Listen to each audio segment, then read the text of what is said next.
പക്ഷെ ഞാൻ ചെയ്ത ലൊക്കേഷൻസിൽ അങ്ങനെ ഒരു സംഭവം ഉണ്ടായിട്ടില്ല. പിന്നെ സിനിമയിൽ നിന്ന് വരുന്ന ആൾക്കാർക്ക് സീരിയലിൽ വെൽക്കമിംഗ് എന്ന് പറഞ്ഞാൽ അത് ചിലപ്പോൾ സീനിയർ ആർട്ടിസ്റ്റുകളായിരിക്കും. അതുകൊണ്ട് ഡെഫിനറ്റ്ലി സീനിയേഴ്സ് ആയിട്ടുള്ളവർ, എക്സ്പീരിയൻസ്ഡ് ആയിട്ടുള്ളവർ എവിടെ ചെന്നാലും അവർക്ക് അതൊരു വാല്യൂ കൊടുക്കണം. കാരണം അവർ അത് ചെയ്ത കാര്യമാണ്, അവർ പ്രൂവ് ചെയ്ത ആൾക്കാരാണ്. അപ്പൊ അത് ആ വില കൊടുക്കുന്നതായിരിക്കും. കാരണം ഇപ്പം ഇടയിൽ നമ്മൾ പണ്ട് സിദ്ദിഖിക്കൊക്കെ സീരിയൽ ചെയ്തിട്ടുണ്ടായിരുന്നു. പിന്നെ ഇപ്പം പഴയ നമ്മുടെ ഗീത മാം, അംബിക മാം, അവരൊക്കെ ഇപ്പം സീരിയലൊക്കെ വന്ന് ചെയ്യുമ്പോൾ അത് ഡെഫിനറ്റ്ലി അവർക്ക് കൊടുക്കണം. കാരണം അവർ അത്രയും സ്റ്റാറായിട്ട് നിന്ന ആൾക്കാരാണ്, തെന്നിന്ത്യൻ നായികമാരെന്ന് പറഞ്ഞ് നിന്ന ആൾക്കാരാണ്. അങ്ങനെ കൊടുക്കുന്നതായിരിക്കും. പക്ഷെ ചില ആളുകൾക്ക് മോശമായിട്ടുള്ള അനുഭവം ഉണ്ടായിട്ടുണ്ടെന്ന് അവർ പറയുന്നു. ലൈക്ക് ഇങ്ങനെ എന്താ പറയാ, സീരിയൽ ആണെന്ന് പറഞ്ഞിട്ട് പ്രോപ്പറായിട്ട് റൂം കൊടുക്കാതിരിക്കുക, അല്ലെങ്കിൽ അവരോട് പ്രോപ്പറായിട്ട് കമ്മ്യൂണിക്കേറ്റ് ചെയ്യാതിരിക്കുക, ടൈമിങ്ങും ഡേറ്റ്സ് ഒക്കെ അങ്ങനെ പറഞ്ഞു കേട്ടിട്ടുണ്ട്. ഓക്കെ, ഞാനും അത് കേട്ടിട്ടുണ്ട്, അതാ ഞാൻ ചോദിച്ചത്. അതെ, പക്ഷെ എനിക്ക് ഫോണിലൂടെ അങ്ങനെ അനുഭവം ഉണ്ടായിട്ടുണ്ടെങ്കിൽ നേരിട്ട് അങ്ങനെ ഒരു അനുഭവം ഉണ്ടായിട്ടില്ല. ഓക്കെ, ഇനി എന്താ സ്വാസിക അഭിനയിച്ച ഏറ്റവും കൂടുതൽ പോപ്പുലർ ആയിട്ടുള്ള ഒരു സീരിയൽ എന്ന് പറയുന്നത് സീതയാണ്. അത് ഭയങ്കര ഹിറ്റായിരുന്നു. അതിനകത്ത് എന്താ കല്യാണം ലൈവായിട്ടൊക്കെ കാണിക്കും, അങ്ങനെയൊക്കെ ഭയങ്കര ഇതായിരുന്നു. പക്ഷെ ആ സീരിയലിന്റെ തന്നെ സെക്കൻഡ് വേർഷൻ സീത 2 വന്നു കഴിഞ്ഞപ്പോൾ ഈ സീതയുടെ ഫസ്റ്റ് വേർഷന്റെ പോലെ അത്ര അതങ്ങ് സെറ്റായി വന്നില്ല, അത്ര ഹിറ്റ് ആയില്ല. അതെന്താണെന്ന് വെച്ച് കഴിഞ്ഞാൽ ഓൾറെഡി ആ സീരിയൽ ഒരു 6 വർഷം പോയ ഒരു സീരിയലാണ്. ഒരു നമ്മളൊരു സീരിയലില്, ഒരു മെഗാ സീരിയലിൽ കാണിക്കാൻ പറ്റുന്ന എല്ലാം കാണിച്ചു, ഇനി ഒന്നും കാണിക്കാനില്ല. പിന്നെ സെക്കൻഡ് പാർട്ട് ചാനലിന്റെ പിന്നെ നമ്മളെല്ലാവരും വിചാരിച്ച് അങ്ങനെ ഡിസിഷൻ എടുത്തപ്പോൾ ചിലപ്പോൾ ചെയ്ത് നോക്കാം, എങ്ങാനും ഹിറ്റ് ആയാലോ എന്ന് വിചാരിച്ച് ചെയ്തതാണ്. അപ്പം ഒന്നും ചെയ്യാനില്ല. മറ്റേന്ന് പറഞ്ഞാൽ നമുക്കൊരു ഇതുണ്ടായിരുന്നു. ആദ്യം ഇഷ്ടം, ഒരാൾ കൂടെ നടക്കുന്നു, അപ്പോൾ അയാൾക്ക് ഇഷ്ടമല്ല എന്ന് പറയണു, പിന്നെ അത് ഇഷ്ടമാണെന്ന് പറയണു, പിന്നെ കല്യാണം നടക്കുന്നു, കല്യാണം നടക്കാതിരിക്കുന്നു, മരിക്കുന്നു, മറിച്ച് ജീവിച്ചു വരുന്നു, അങ്ങനെ പല പല കാര്യങ്ങളുണ്ടായിരുന്നു. ആ സീരിയൽ തീരുമ്പോൾ ഞങ്ങൾ ഹാപ്പി എൻഡിങ് ആയിട്ടാണ് തീർന്നത്. ഭാര്യ, ഭർത്താവ്, കൊച്ച് ഒക്കെ ആയിട്ട് സുഖമായിട്ട് ലല്ലെല്ലാം പാടി തീർത്തതാണ്. പിന്നെ അവിടെ നിന്ന് തുടങ്ങുമ്പോൾ പിന്നെ നമ്മൾ ചില സിനിമകളെയൊക്കെ പോലെ സെക്കൻഡ് പാർട്ട് സീരിയലിന് അത്രയും കൊണ്ടുവരാൻ പറ്റില്ലല്ലോ. എത്രയൊക്കെയാണെങ്കിലും അതിനൊരു പിഴിയാനുള്ളൊരു സാധനം കഴിഞ്ഞു. അപ്പം മേ ബി അതായിരിക്കാം ആളുകൾക്ക് അത് അത്രയ്ക്ക് ഇഷ്ടപ്പെട്ടില്ല. പ്രത്യേകിച്ച് കഥയൊന്നും ഉണ്ടായിരുന്നില്ല, അതുകൊണ്ടാണ് അത് ടേക്ക് ഓഫ് ചെയ്യുന്നത്. പക്ഷെ റൈറ്റർ മാറി. അപ്പൊ ആദ്യത്തെ സീത എഴുതിയ റൈറ്റർ അല്ലാത്തത് കൊണ്ടും ആവാം. കാരണം അന്ന് എഴുതിയ ആൾക്ക് ആ ഒരു എസെൻസ് അല്ലെങ്കിൽ ആ ഒരു സംഭവങ്ങൾ കിടക്കുന്നുണ്ടാവും. അപ്പൊ പുതിയൊരാൾ വരുമ്പോൾ അയാളുടെ ശൈലി പുതിയതായിരിക്കും. അപ്പൊ ഓഡിയൻസിന് മറ്റേ ശൈലി ഓൾറെഡി മനസ്സിൽ കിടക്കുമായിരിക്കും. അങ്ങനെയും വരാം. അല്ല, വേറൊന്നും ഞാൻ കേട്ടത് വെച്ചാൽ ഏഷ്യാനെറ്റില് ചിന്താവിഷ്ടയായ സീത എന്ന് പറഞ്ഞൊരു സീരിയല്, അതിന്റെ തന്നെയാണ് ആക്ച്വലി സീത എന്ന് പറയണതെന്ന്. ഏഷ്യാനെറ്റ് ചിന്താവിഷ്ടയായ സീതയാണ് ചെയ്തത്.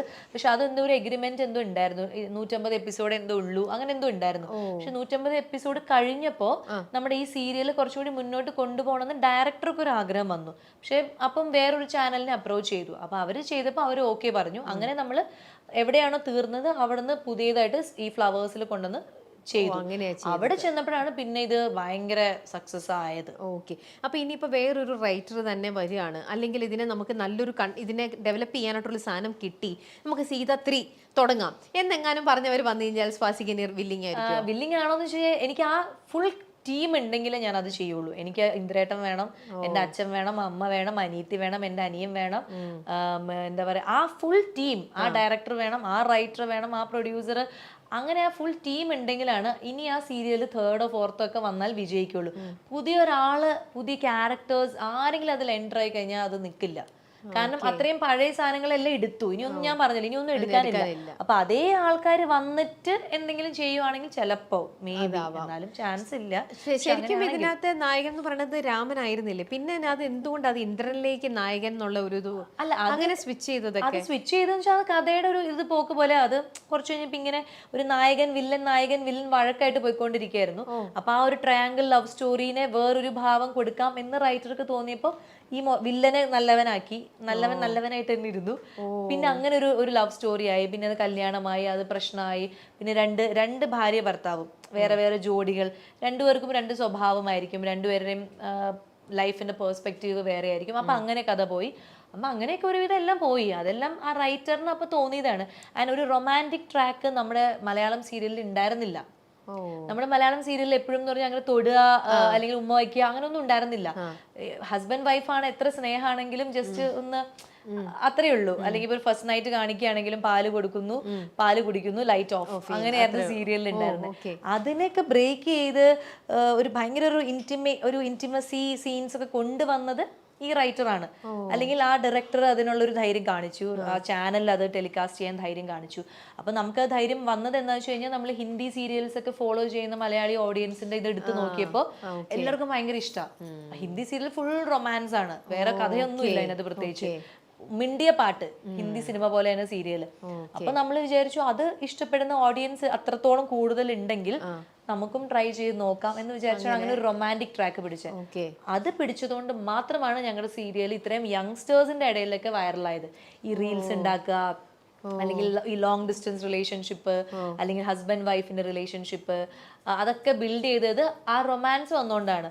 നമ്മൾ എല്ലാം ഭയങ്കര കുറച്ചും കൂടി ഒരു സിനിമാറ്റിക് ആയിട്ട് കാണിക്കാനൊക്കെ ശ്രമിച്ചു, പ്രേമമാണെങ്കിലും അതിലെ ഇന്റിമസി ആണെങ്കിലും എല്ലാം. അപ്പം മേ ബി അത് അവർക്ക് ഇഷ്ടപ്പെട്ട് കാണും.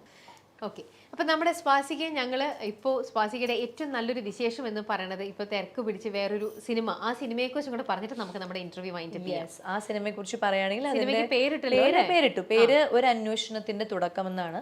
അതൊരു ഇൻവെസ്റ്റിഗേഷൻ സ്റ്റോറിയാണ്. അപ്പം MA നിഷാദ്, അദ്ദേഹത്തിന്റെ ഫാദർ ഈ ക്രൈം ബ്രാഞ്ചിലൊക്കെ വർക്ക് ചെയ്ത ആളാണ്. അപ്പൊ അദ്ദേഹത്തിന്റെ ഒരു അച്ഛന്റെ കേസ് ഡയറിയിൽ നിന്ന് എടുത്ത ഒരു റിയൽ സ്റ്റോറിയാണ് ഇപ്പൊ നമ്മള് സിനിമയാക്കുന്നത്. അപ്പം നിഷാദ് തന്നെയാണ് ഇതിന്റെ സ്ക്രിപ്റ്റും കാര്യങ്ങളും. അപ്പം കൂടുതൽ പോലീസ് ഓഫീസേഴ്സുമായിട്ട് ഡിസ്കസ് ചെയ്തിട്ട് സ്ക്രിപ്റ്റും കാര്യങ്ങളൊക്കെ ഡെവലപ്പ് ചെയ്ത് അങ്ങനത്തെ ഒരു കുറ്റാന്വേഷണ അല്ലെങ്കിൽ അങ്ങനെ ഒരു ഇൻവെസ്റ്റിഗേഷൻ സ്റ്റോറിയാണ് ഒരു അന്വേഷണത്തിന് തുടക്കം. അപ്പം ഞാൻ, ഷൈൻ ടോം, ദുർഗ, ശിവദ, പിന്നെ മഞ്ജു പിള്ള, കുറെ പേരുണ്ട്, ബൈജു ചേട്ടൻ, അലക്സാണ്ടർ പ്രശാന്ത്, ഷഹീൻ സിദ്ദിഖ്. അപ്പൊ എന്റെ എന്ന് പറഞ്ഞാൽ ഈ ക്രൈം ബ്രാഞ്ച് ഓഫീസേഴ്സിൽ ഞങ്ങൾ കുറച്ച് പേരുണ്ട്. അപ്പം ഞാനും SP ആണ്. അപ്പം ഈ കേസ് അന്വേഷണത്തിന്റെ ഭാഗമായിട്ടുള്ള ഞങ്ങളുടെ, അതായത് ഇന്നൊരു ഇപ്പം സപ്പോസ് ഇപ്പോൾ കോട്ടയത്തെ ആ ക്രൈം ബ്രാഞ്ചിന്റെ ഡ്യൂട്ടി, അവർക്ക് ഉണ്ടാവുന്ന ഫെയിലിയർ, അതിൽ നിന്നുള്ള സക്സസ്, അവരുടെ ആ കേസ് അന്വേഷിക്കുന്ന രീതി, അതെല്ലാം കാണിക്കുന്ന ഒരു റിയൽ ആയിട്ടുള്ള ഒരു ഇൻവെസ്റ്റിഗേഷൻ സ്റ്റോറിയാണ്.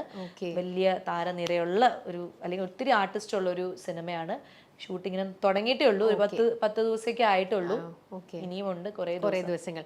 അപ്പൊ നമുക്കിനി വീണ്ടും ഈ സിനിമ എത്രയും പെട്ടെന്ന് ഇതെല്ലാം റെഡിയായി ഇതിന്റെ കാര്യങ്ങളെല്ലാം കഴിഞ്ഞ് റിലീസിനായിട്ട് നിങ്ങൾ പ്രൊമോഷന് വരുമ്പോൾ നമ്മൾ എല്ലാ ആർട്ടിസ്റ്റുകളുമായിട്ട്, അതെ, എല്ലാ ആർട്ടിസ്റ്റുകളുമായിട്ട് നമുക്ക് അപ്പോൾ ഇനി നമുക്ക് വീണ്ടും കാണാം കേട്ടോ. അപ്പൊ എല്ലാവിധ ആശംസകളും നേരുന്നു. രാത്രി ഒരുപാട് ലേറ്റ് ആയെന്ന് അറിയാം, എന്നാലും ഇത്രയും നേരം നമ്മുടെ കൂടെ ഭയങ്കര ഫുൾ സപ്പോർട്ടീവ് ആയിട്ട് തന്നെ സ്വാസിക സഹകരിച്ചു.